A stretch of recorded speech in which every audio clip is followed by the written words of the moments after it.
Thank you for downloading Season 5, Episode 9 of Baseball Pitching the Fix, the podcast that keeps pitchers healthy and helps them reach their peak performance. I am your host, Joe Janish, and with me, as always, is baseball pitching motion expert Angel Borelli. And Angel, how are things going on the left coast?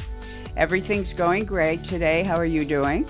It is hot and sticky and humid, and it's the dog days of the first week of August here on the right coast. And I just can't wait to get started because I feel like things are going to cool me off.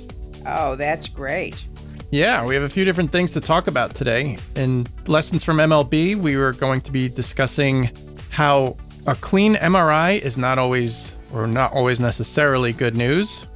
In the teaching moment, we will be discussing flaws in the glove arm, specifically troubleshooting the 7 most common glove arm flaws. And then in the 9th inning, we kind of keep that a secret because you like to not tell me what's going on, but maybe you'll let me know this time. That's right. I never tip my pitches. All right. Well, we'll leave that as the mystery.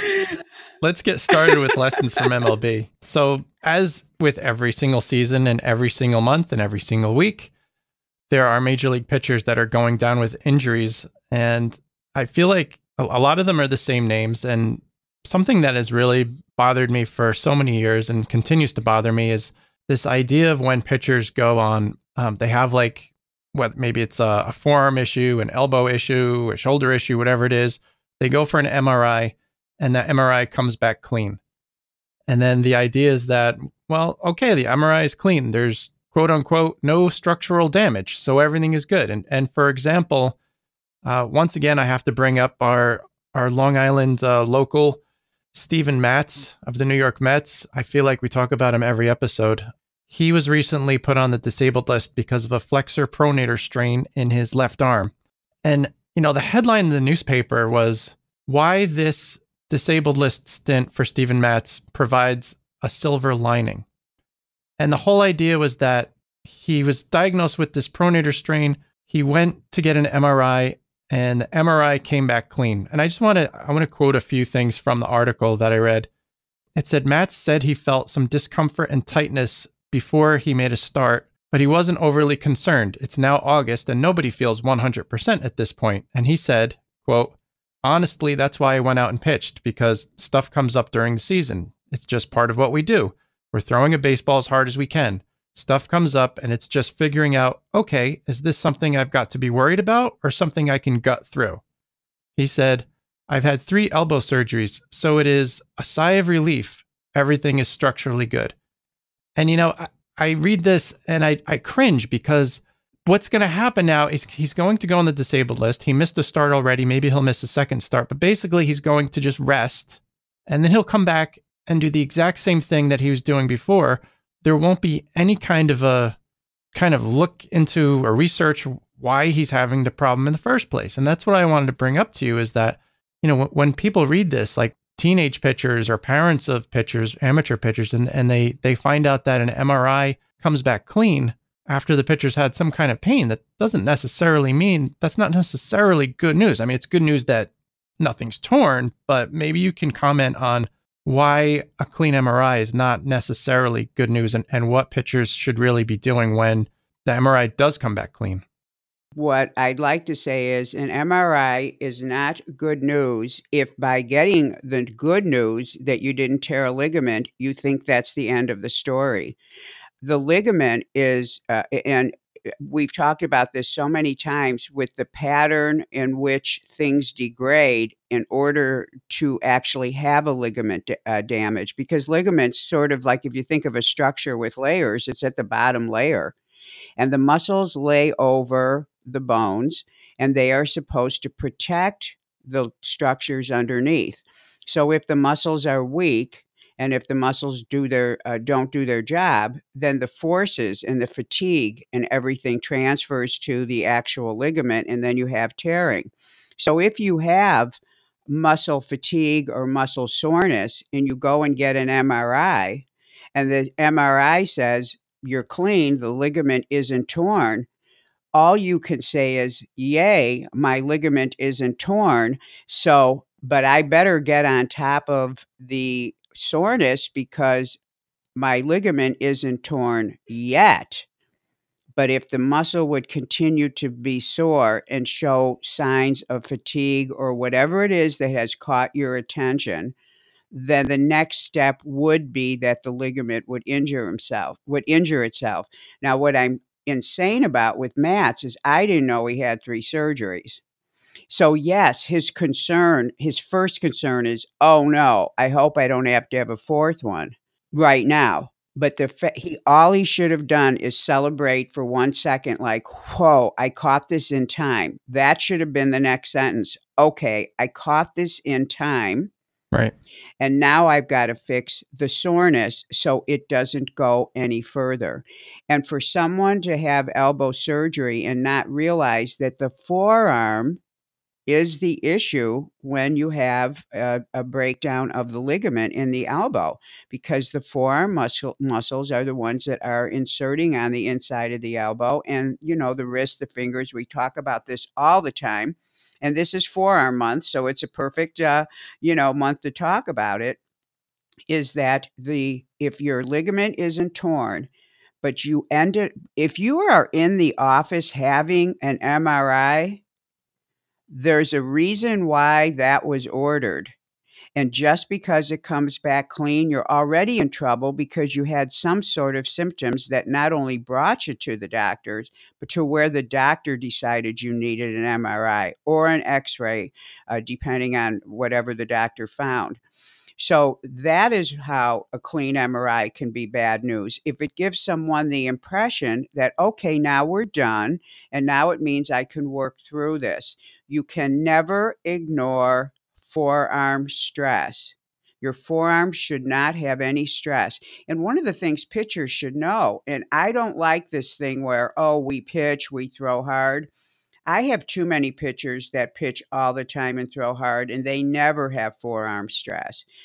Something is wrong. And if you don't learn to listen to the way the body talks to you, then you are going to end up in a mess. But here's what I'm thinking.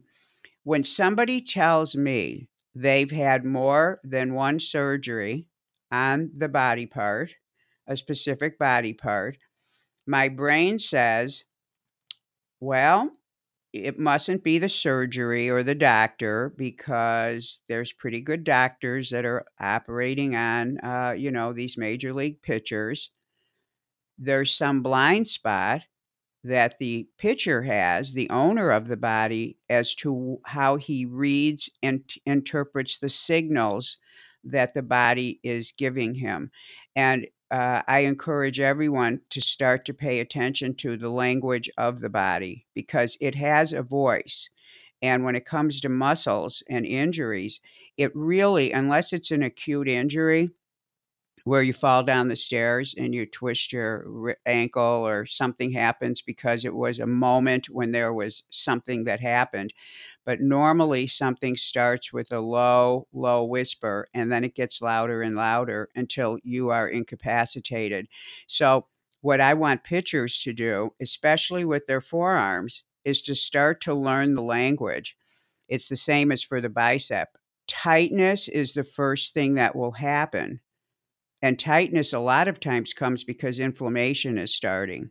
But tightness is happening because the stress level actually surpassed the ability of the forearm to relax. It's why I mentioned this exercise before. It's in my warm-up program. The pitchers take a four-seam grip, and with a straight arm, they rotate their forearm, they pronate, supinate back and forth, and then with the bent arm, they do the same thing. And there's a complicated reason why you have to do both elbow positions, straight and bent.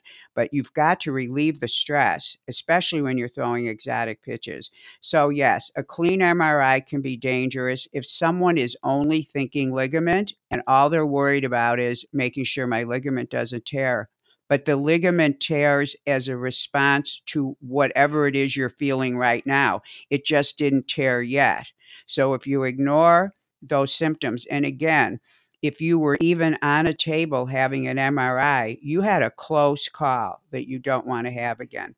So yes, an MRI, a clean MRI is not always good news because it can actually give a person a false sense of security. Right. Right. And, I think because MRIs are so common and, it just seems like, oh, it's just an MRI. But, normal people, meaning people that aren't Major League Baseball players, when we go for an MRI, it's a big deal. It's not a routine thing. It may be a routine procedure from the perspective of just, being an X-ray and MRI. But if you need an MRI, that's pretty big thing. And, I feel like when these pitchers come away saying, oh, there's no structural damage, this is great. It's almost like when you get a gift, somebody like just gives you a gift out of the blue. And then like, instead of opening it up, you just like put it under your car tire and then run it over 5 times. Like, it's like, all right, great. I got this gift, but I'm not going to do anything with it. I'm just going to throw it out and just keep doing what I'm doing. It just boggles my mind, but I'm glad that, we touched on this because I do feel like there are a lot of, amateurs out there who probably have these issues, have a forearm issue, have tightness, have whatever. And then they go for the MRI and the doctor says, oh, everything's great. There's no UCL tear. So don't worry. Just rest, take some anti-inflammatories and go back on the mound. Like, no, we have to figure out, what's going on, whether it's you need to strengthen your forearm, getting your exercise book and doing the exercises, taking a look at your mechanics, whatever it is. So there's something that caused it and it doesn't make sense to just go right back. So thank you for that. Let's go into our teaching moment in which we are going to be looking at the glove arm. So Angel, tell us all about the different flaws with the glove arm. Well, what's interesting, and just for people who are new listeners, my specific specialty is troubleshooting. So pitchers come to me. Sometimes they're injured. Sometimes they're not injured at all.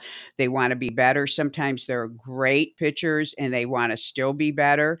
They have something they feel, whatever. And my job is to see what doesn't look right and then to determine the cause of what caused the thing that I'm seeing that isn't right. So it could be that he's complaining about location, loss of velocity. Something feels wrong. He can't get over his front leg. His follow through feels off. Those are the things that I hear the most frequently. And you would not believe that when I look at the actual thing he's saying, that when I analyze the film to look for the cause, which is never the thing that's wrong, there's something that happens prior to that that causes that thing that he is experiencing. And the glove arm, more than any other part of the body, ends up being the problem. And of course, the pitchers are amazed when they find this out because people don't actually think about the glove arm very much.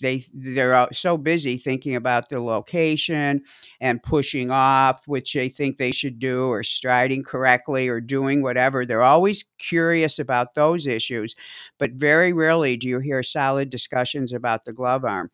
So there are 7 flaws that are common, and I can tell you that at least in 1 week, all these 7 flaws will be the reason why I had to say something to a pitcher. And when he figures it out and feels what I'm talking about, he is so happy. And it every time corrects the problem that I am associating it with. So for everyone, I want you to start with, especially you coaches, whenever you're having issues. In fact, watching the glove arm and looking for these issues is kind of a cool thing to do. I mean, most of you don't troubleshoot for a living, but when you're watching your pitcher and you're just watching him in a pen, there may be certain things you always go to. And let's say he's a good pitcher, but these 7 things you may want to just say, hey, let me check out how his glove arm is moving. So these 7 things are so important. So the first thing is, we know that forearm stress is bad. And one of the major risk factors for forearm stress is when a pitcher hooks. And everyone knows what hooking is. We've talked about this a lot on the show. And it's when the hand is actually flexed, the wrist is flexed, and it produces that flexor pronator mass stress that you were talking about with Matt's, by the way. Now, this is a bad thing when a pitcher comes out of the glove and he has his arm in that position. In fact, Tanaka does it. He's been doing it forever. But if anybody doesn't know what it is, that's what it is when you see his arm down low. Now, that flaw actually can begin in the glove. So having a glove position against your body where the height of it is creating the need to bend the wrist because maybe the glove is too high, it's too low. It can be a myriad of placement issues, but always check to be sure that the pitcher's wrist is in a correct position inside the glove if, when you see him come out of the glove, he has a hooking problem. So, this is very important to the health of the forearm.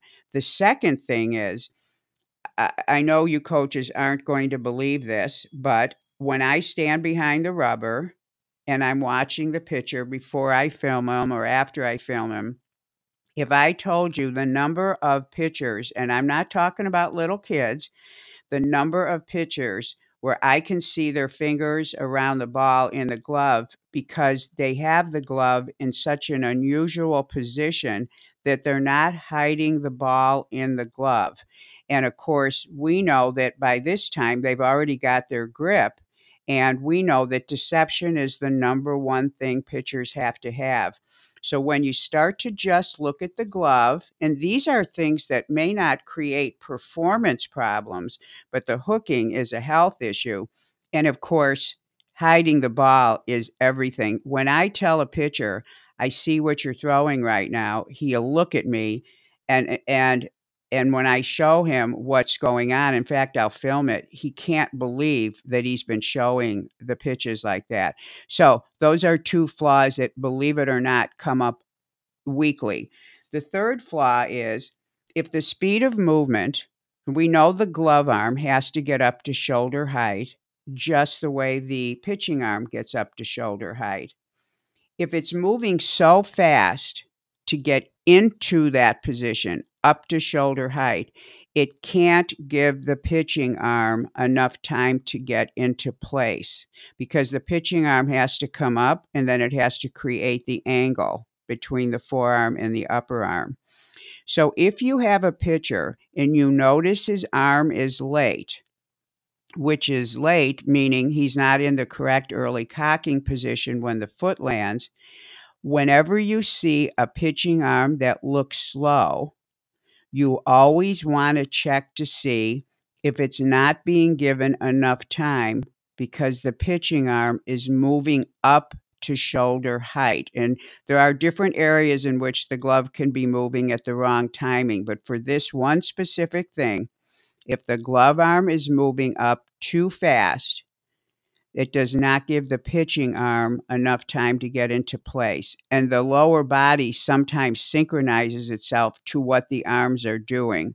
So the glove arm can actually be disrupting the timing and synchronization of both arms. So when you have a late arm flaw, always make sure that it's not that the pitching arm may not be moving too slow. It may be that the glove arm is moving up to that shoulder height position too fast. Does that make sense, Joe? Yeah, absolutely. Okay. So the other thing in terms of the way the pitcher moves the glove, if he moves the glove in a very, very circular or fast manner, it can pull the trunk and the head off of alignment. So when you have a pitcher you're looking at, and let's say he's missing up and away, and you're trying to figure out what's he doing, and you see that his body is tilting, and you start to say, oh, your head's pulling or your trunk is pulling. Whenever your eye catches that the trunk and head seem to be pulling off, creating that direction for that up and away flaw, always look at the glove arm because the glove arm, in the way that it pulls in, and with the speed of motion that it does that, can actually pull the alignment of the body off. So when you are looking at a pitcher or he's got that flaw with that location error, check to make sure that the glove arm isn't controlling the structure of the body as it faces the target, because it's out there towards the target and it has to come in towards the body. It can actually take the entire alignment and structure and move it towards that glove arm side in not a good way. So this would be the guy who's tilting his right-handed pitcher. He's tilting his head way to the left, and you can tell that he's way off to the left. His trunk is twisted way to the left. He just looks funny. He's not over his leg. He's to the side of his leg, and he's just completely off. When you see that, especially when you also have the performance issue, look to the glove arm, because the glove arm frequently will be pulling in a manner that creates that. So then you want to look at, well, how's he doing that? Yes, the glove arm is pulling him. How is that actually happening? So that's another thing to look for. So the glove arm is the culprit when you see a structure that's not in alignment. Many times it's the culprit. And the other style of movement that you want to be careful about, particularly when you've got a pitcher who's swinging his front leg around. Let's say you've got a pitcher whose leg swings way around and he's landing in crazy places and he's swinging so much that it's catching your eye and it doesn't look right and it's throwing off timing. Oftentimes the leg is swinging because very frequently a pitcher will push his glove arm into the right-handed pitcher will push his glove arm towards the third baseline instead of lifting his arm sideways, leading up to it points towards the plate. And when you have a body in motion that is moving sideways and you take one limb and it's not moving sideways, it'll cause another limb on the lower body to go in the same direction. So now you've got the leg is sticking out towards the third base side. It's swinging around. You've got the arm pushing out, the glove arm, towards the third baseline. And if you stop the camera, if you're filming, you'll see this perfect relationship of the arm and leg. They're both in the exact same position. So when you have someone who you either are looking at, I don't like the way he pushes his glove arm out, or I don't like the way he's swinging his leg around, the thing you're looking at, look at the other limb, because normally those two errors go together. And when you start to teach a pitcher how to lift his arm up toward shoulder height, which is, and for everyone out there who knows anatomy and movement and kinesiology, the shoulder, the glove arm shoulder should be abducting, just like the pitching arm is. And you're not doing that action if you're pushing the arm. So the leg and the arm go together. So when you see a flaw you're trying to correct with a crazy glove arm pushing or a leg swinging out, look to the other limb and you'll see that they're working together as a team. Therefore, to troubleshoot it, you actually have to handle it. You have to handle both items. So, and the second to the last flaw, the sixth flaw, if the glove arm is pulling in too fast, and this is the biggest problem, the timing of the glove arm as it is pulling in. Now, if you have a pitcher who was a shortstop or another infielder, and he's converted to a pitcher, or let's say he's a youth pitcher and he does both, position players pull the glove in very quickly because their job is to get the ball off as fast as they can. It's very counterintuitive to them to have their glove arm act a little slower. But the biggest flaw with pitchers is when their glove arm is so fast that it pulls in and it ends up in its final position, actually causing the rotation phase to occur too soon in the motion. So when you have a pitcher who is looking like something's wrong, always look to the speed of the glove arm. And in fact, it's always a great idea to have him, throw some pitches or throw some flat ground throws where the glove arm is just held out straight and then he doesn't pull it in until the foot lands, so he can start to feel that timing. But a glove arm that pulls in too fast, which is also what occurs if he's got that circular motion. So if he's got a weird motion that pulls his body off, it's also usually moving too fast. So the glove arm cannot control the phases of the motion. The phases are clear. He has to stay sideways, and he can't start pulling and rotating until the front foot lands. But when you've got a pitcher who has that tiny short circular motion and he just can't wait to get it under his arm, it ends up throwing off the pitching arm. And again, you'll have a pitcher who looks like he's got a late arm, or he's not getting enough time to actually rotate through the rotation phase. So he'll end up at ball release with some weird configuration of his arms. So whether or not you see that the other flaws are occurring, it's very important when you're working with pitchers to make sure that you're seeing a synchronization of when both arms start to raise up, just like in a jumping jack. They have the same timing. They arrive at shoulder height at the same time, and that the glove doesn't pull in until the rotation phase is starting. That way you've got the hips and the upper body synchronized. And the last but not least, my favorite, is when the glove arm is pulling in such a way. And again, this can be a glove arm that's moving at the right timing. It can be a glove arm that's moving at the wrong timing. It can also be that glove arm that's pulling the pitcher sideways and pulling his head off. If it can be all of those things or none of those things. But if the glove is pulled in to the body where it's almost on his sternum and in front of his left pec muscle, that will stop rotation on the left side of the body.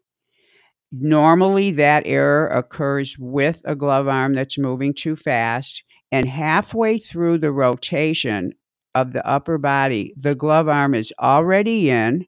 It's blocking the rotation of the left side, and now the right side, on a right-handed pitcher, of course, is all on its own to pull the arm into position to accelerate the ball. The glove arm becomes what I call useless. You'll see the pitcher who's pulled it in so fast and it's stuck in front of the body, or he pulled it in not fast, but he pulls it and stops it in front of the body, which means it is done with its motion before the trunk is even square. Then what you've got is something that's blocking rotation and actually impeding a normal flow of action that the body has. It would be sort of like having one of the tires on your car stop spinning when the others were still going. It would be a weird jarring motion, and something would happen that isn't smooth, and the sides that are moving would be compromised. So the glove arm stopping in front of the body. And the thing about this is there have been pitching instructors that teach bring the body to the glove. And so then you've got the glove right in the middle of the chest, or you've got bring the glove to the chest, because they're trying to teach direction.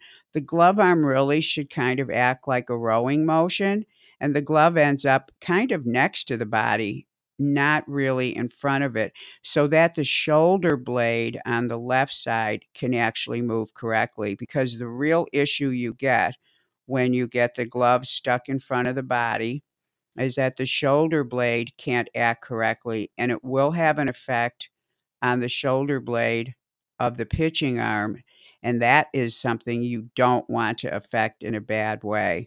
So believe it or not, these flaws, I would say, and this is, I think, accurate, probably 87% of all the issues that come up with pitchers can be solved with glove arm corrections. It sounds insane, but you can't believe the number of flaws and problems they contribute to. 87%. Yeah. Not 85, not 90, 87. Yeah, I know, 87. I know. Why did I say that? I don't know. I don't know. Because that's my job, to be accurate. Anyway, but yeah, and so like I have 4 clients this afternoon, and I can tell you that I will be dealing with glove arm issues on probably at least 3 of them. Not saying that's all that is going on, but if the glove arm is off, forget trying to fix anything else because it is the front side of the body, and it's called a direction arm for a reason, and it's pulling the body around. So it can be the most beautiful friend to the pitcher, or it can be the worst enemy. So take a look at the way your guys are using their glove arm, and particularly if you work with youth pitchers, you can't believe the problem it solves. The sloppy glove arm, which is, and actually I should have said this when I talked about, when you're moving in a funny way that pulls your body to the side. The main thing you see with youth pitchers is they pull the glove arm, they start to pull it, and then the glove drops straight down to their side, and their arm is completely straight. So the whole weight of that left arm on a righty is going to pull the entire body sideways. So a sloppy glove arm, not pulling it in, not pulling it in straight, not pulling it in with the right timing, and not getting to the shoulder height in the right way are the simple ways to think about the flaws that occur with the glove arm. So everybody go out and take a look at that and have fun.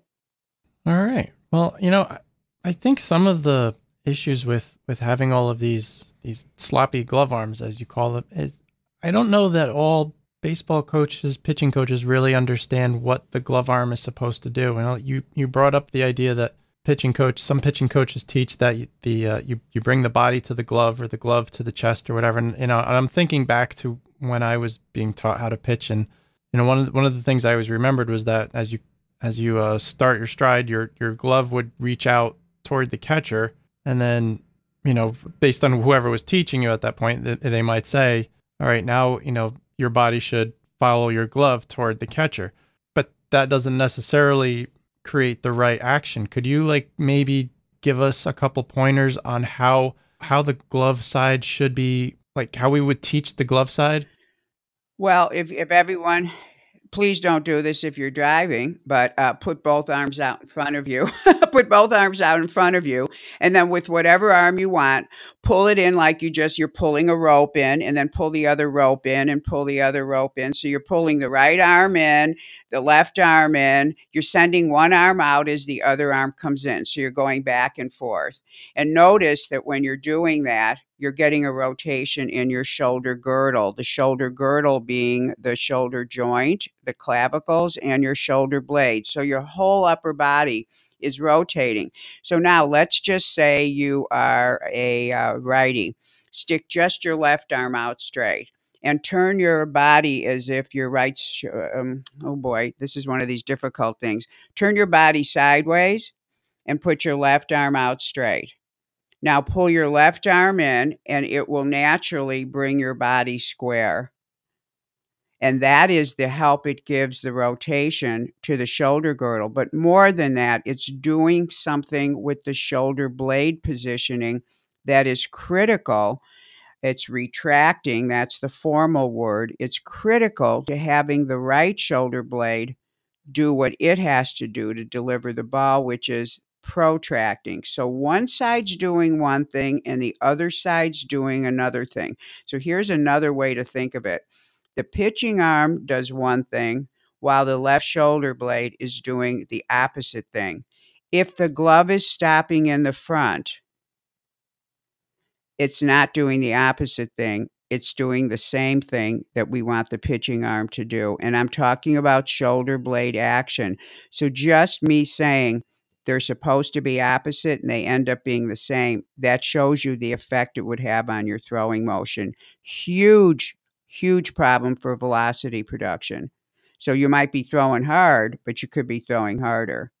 Once a pitcher understands this and tries it, they love it. I've never had one pitcher in 20 some years go, oh, that feels weird. Their eyes open up. Their eyes open up.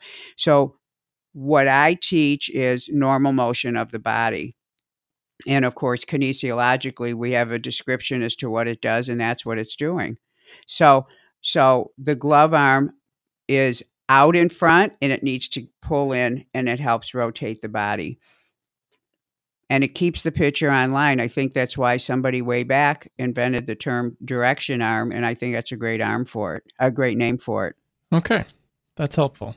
Okay. All right, so we're moving into the 9th inning. You coming in from the bullpen? What do you have, Angel?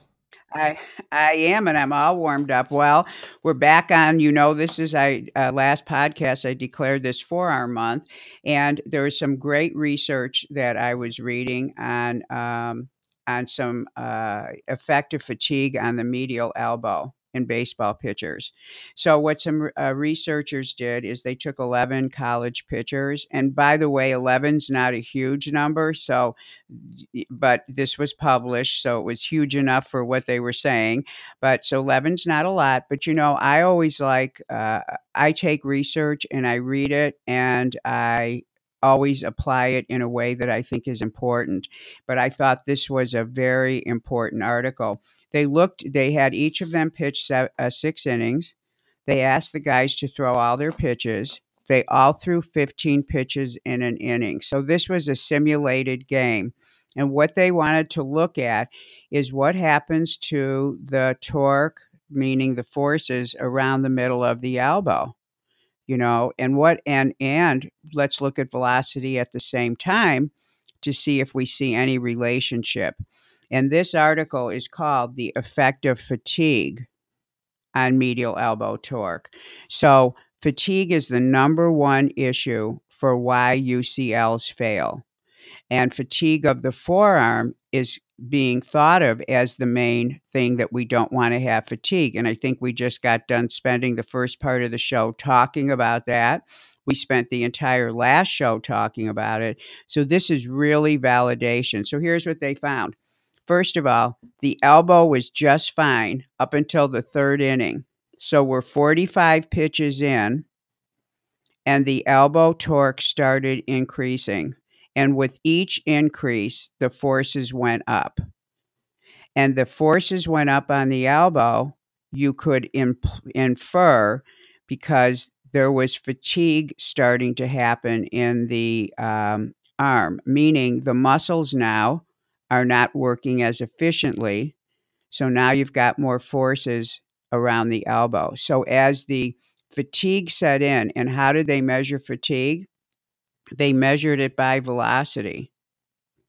And they said that incrementally, the velocity started to drop just at the time on each pitcher that the forces went up.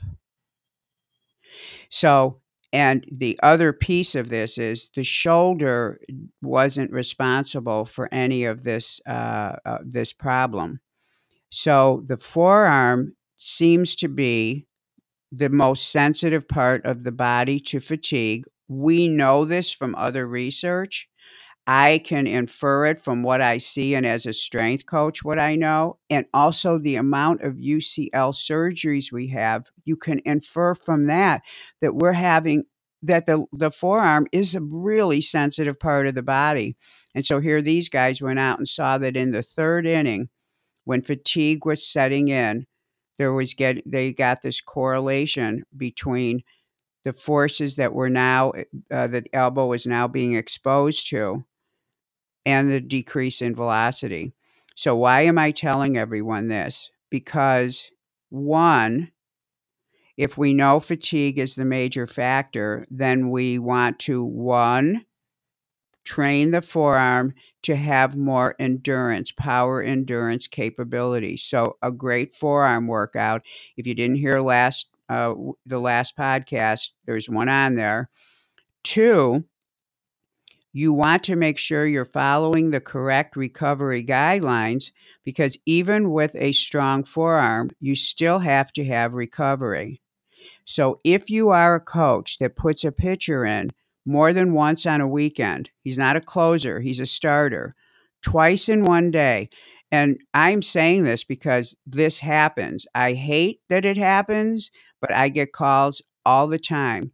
So if you are a coach and you are not allowing a forearm to recover, then this situation that they found on the 3rd inning, of healthy pitchers you're going to have in the bullpen on this tired pitcher.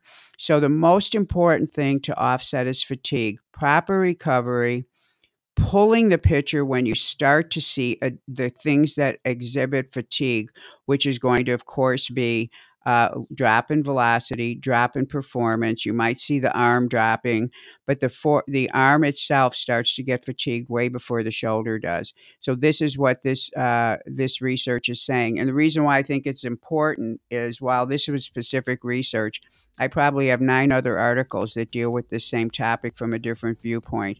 So I just want everyone to know that this fight that we're having, this battle we're having, is one that can be overcome, but you have to have knowledge to be able to fight the fight. So there it is. Build the forearm, follow recovery guidelines, and coaches, don't overuse the kid's arm. And I don't care how good he says he feels. Tissue is tissue. So anyway, there it is. I think that's all we have for this episode. I think we've covered quite a bit this time. Again, thank you for listening. If you want to learn more about Angel, you should go to her website, gymscience.com, gymscience.com. And we'll be back again in about 2 weeks. And in the meantime, I want to wish you safe and effective performance on the pitching mound.